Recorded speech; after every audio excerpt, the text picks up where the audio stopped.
Pozdravljeni. V naslednjem videu vam bom predstavil pošiljanje e-računov po mailu in pa izvoz e-računa za potrebe uvoza na banko ali v kateri drug program. Najprej greste na nastavitve na klientu in si pod politika elektronskega poslovanja greste na uvoz-izvoz e-računov XML in si potem obkljukate najprej stanje nastavitve. Nastavite si lahko tudi neki imenik, direktorij, torej kamor boste izvažali e-račune, da vam ga vedno predlaga, da ni treba vsakič na novo vnašati. Potem si pa lahko tule nastavite še, da vam vsakič kreira kar podmapo, torej številko dokumenta pri izvozu e-računa. Tale podmapa bo v glavnem poimenovana kar po številki dokumenta. Potem nastavite si lahko samodejno dodajanje partnerja v uvozu e-računa. In načeloma bi bilo to vse, možnosti je sicer še več. Shranite in ko boste to imeli, greste kar pod prodaja, izdan račun. Zdaj pa jaz imam tule sicer že ene primere narejene, mi bomo naredili novega, samo da boste videli, na kakšen način se kreira. Zdaj, da ne bom vsega pisal, bom izbral kar uporabi kot predlogo na enem od e-računov. Vse se mi bo prepisalo, tisto, kar se mi ne, naprimer prodajalec, ga moram tule izbrati in pa glede na to, da gre za računalnik, bom mogel izbrati tudi serijsko številko, katero odpremljamo. Ok, in ko tole imamo v bistvu dokument sestavljen. Zdaj pa tisto najbolj pomembno. Kaj je treba narediti, da se vam bo hkrati, ko se naredi izdan račun, skreira tudi e-račun. Greste gor na partnerja. Partner mora biti izpolnjen, kar pomeni, mora biti TRR vnešen, potem mora biti davčna številka ID za DDV, v primeru, da je davčni zavezanec, in pa matična številka. Potem imate pa na zavihku kupec, imate e-račun posrednik, izberete XML. In ko boste tole imeli, pomeni, da takoj, ko bo tale partner vnešen na dokument, bo tule pod podrobnosti se mu že vkljukalo zraven, da je treba pri izdelavi računa se skreira obenem tudi e-račun. To se bo naredilo čisto samodejno, vi morate samo poskrbeti, da je partner pravilno označen. V primeru, da partnerja ne želite dati med e-računa, pa en želi samo primerek e-računa, lahko vi tudi ročno vkljukate tole opcijo e-račun. No, zdaj pa če gremo naprej. Dokument je treba shraniti. Ko ga bomo imeli shranjenega, tu imamo še eno obvestilo, ko ga bomo imeli shranjenega, se nam zraven pojavi nov zavihek, in sicer e-račun. Na tem zavihku imate pa najprej vizualizacijo e-računa, to pomeni, sam e-račun, kot veste, je sestavljen iz XML-ja plus PDF-ja. Torej, če vas stranka prosi, da želi imeti XML plus PDF obliko e-račun, je treba na tak način narediti. Če pa mu pošljete klasičen izdan račun po mailu, pa to ni e-računa, to mu v bistvu samo pošljete PDF. XML oblika izgleda takole, to je predpisana oblika v slogu 2.0. Vse platforme uporabljajo isti slog, zaradi tega, če boste komu poslali podatke na tak način, jih bo lahko pri sebi uvozil. Pod priponke vedno dodamo tisti osnovni dokument, torej sken tistega osnovnega dokumenta, ko ste ga naredili, in pa vedno lahko dodate še kakšno priponko. Kliknete tule gor na nova priponka, vas program vpraša, kje imamo to priponko, lahko gremo kar na tisto mapico, izberemo naprimer naročilnico, odpri in imamo potem prilogo zraven.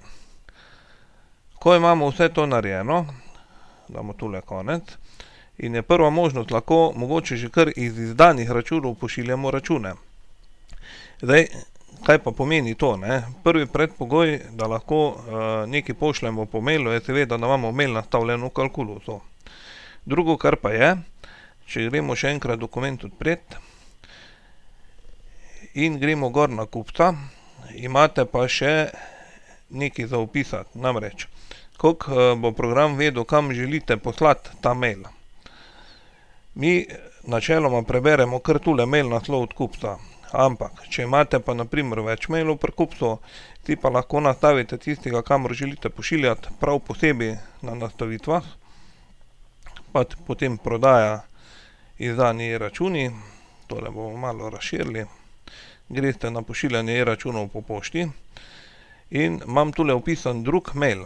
Vedno bo program pogledal, če je na dokumentu posebej kaj nastavljeno in bo vzel tega, ne tistega na osnovni strani. Če pa tule nič ne boste imeli nastavljeno, bo pa kar unega osnovnega vzel. No, in zdaj imamo načeloma vse urejeno. Možnost za pošiljanje e-računov je pa naslednja. Kliknete z desno miško gor, date tule pošlji po e-pošti in se vam tule pojavi več možnosti. Zdaj, če bi pošiljali klasičen PDF dokument, to pomeni račun po mailu, bi izbrali tole. Če pa stranka od nas želi e-račun, to pomeni XML plus PDF, izberemo pa tole možnost. Kliknemo gor in se nam bo e-račun poslal. Kaj je bilo poslano iz Calculusa, si lahko vedno pogledate pod pisarna sporočila. Na pogledu bomo zbrali moje današnja sporočila in tole je bil e-račun, ki smo ga pravkar poslali.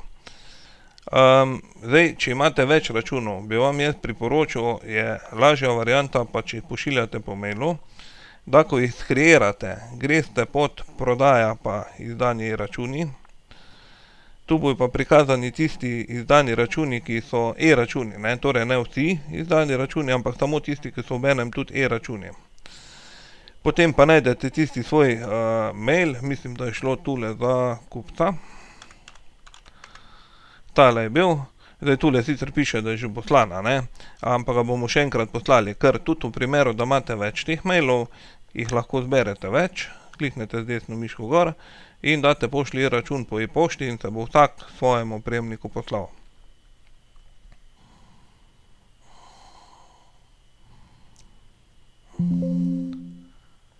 Zdaj, če bi šli pogledat, kaj bo potem prejemnik na drugi strani dobil. Takle. Evo, tu imam zdaj 3, a ne, najprej sem poslal enega iz izdanih računov, potem pa še 2 iz izdanih e-računov. Prejemnik bo dobil pa naslednje. Dobil bo XML, dobil bo PDF in pa tisto prilogo, kot smo jo dodali. Tole, kar imamo pa mi tule napisano, si pa lahko nastavite v nastavitvah in sicer greste pod skrbniška opravila, nastavitve na klientu, pa imate potem pod prodaja, pa izdani e-računi, imate besedilo e-sporočila za pošiljanje e-računov. Pošiljanje e-računov po pošti. Samo sekundo. Ja, se opravičujem. Prej sem si pomotoma zbrisal tole nastavitev ven, ne, ko sem nastavljal. V glavnem, pod prodaja, izdani e-račun, imate potem besedilo e-sporočila za pošiljanje e-računov in tule notri tisto, kar boste imeli vpisano, bo vsakič šlo zraven, ko boste pošiljali e-račun. Stranka bo pa dobila to na tak način. Zdaj, obstaja še pa druga možnost.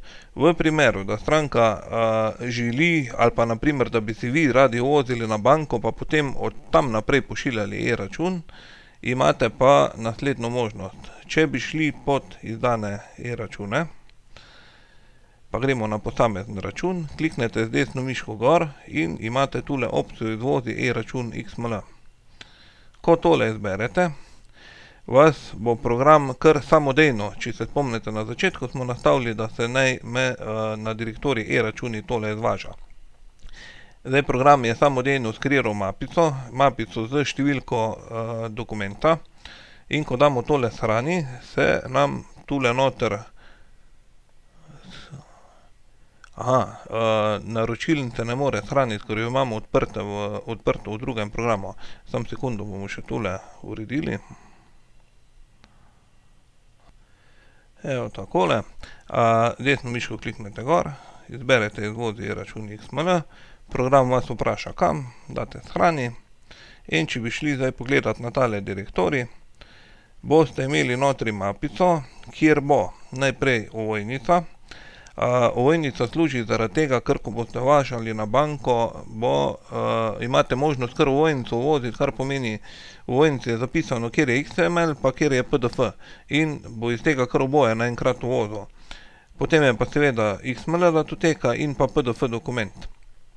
Lahko itak na banko uvažate tudi najprej XML, pa potem dodate PDF. Zraven imate še pa zazipano mapico, kjer so vse te tri stvari, ker ena od bank, mislim, da je Delavska hranilnica, pa želi uvoz prek zip datoteke, kjer je že vse notri. Načeloma bi bilo to vse.